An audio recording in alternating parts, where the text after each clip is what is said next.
Ato ang sudan sa panihapon kay sinabawang upo na gulay. Gulay na upo. Oh, bali-bali ra na siya. Ako siyang gisabawan kay gaulan karon no tugnaw so mahigop ta og sabaw. Tapos nani siya sagol na hinimay na isda.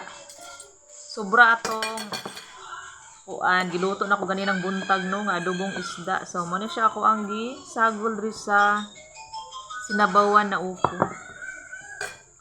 Mangaon.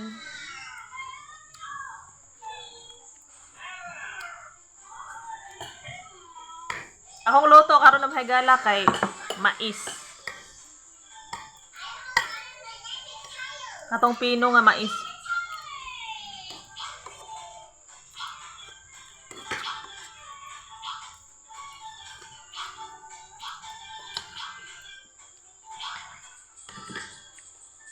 Dili ra man ta na ko ni siya sa bawon no nya kay kuan man lami man gud ihigop og sabaw karon kay tugnaw. So ako siyang sabuan.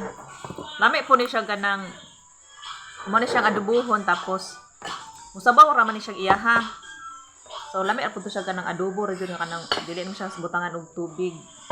So kani siya na mahigala kay sabawan jud siya nako kay gusto jud ko mohigop og sabaw.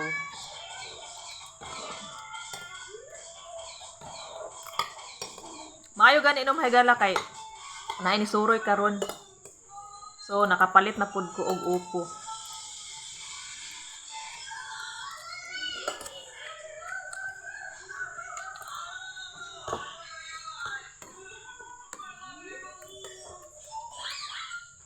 Init pa jud kani siya nom higala, init pa kayo okay. Oh, gaaso-aso. Kay bag-o pa ni siya na akong haon no. Bag-o pa ko nahuman og luto jud para sa panihapon.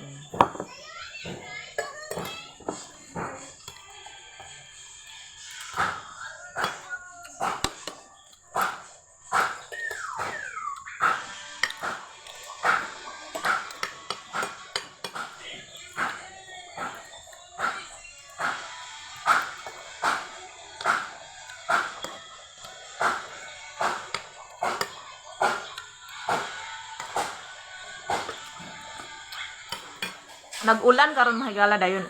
Nakasalo na po daghan kayong tubig. Dayon nang laba ko ganina no nya. Panahuman. Pero waswasana na lang to siya. Ugma na pud nako to siya kanang humanon og kanang waswas.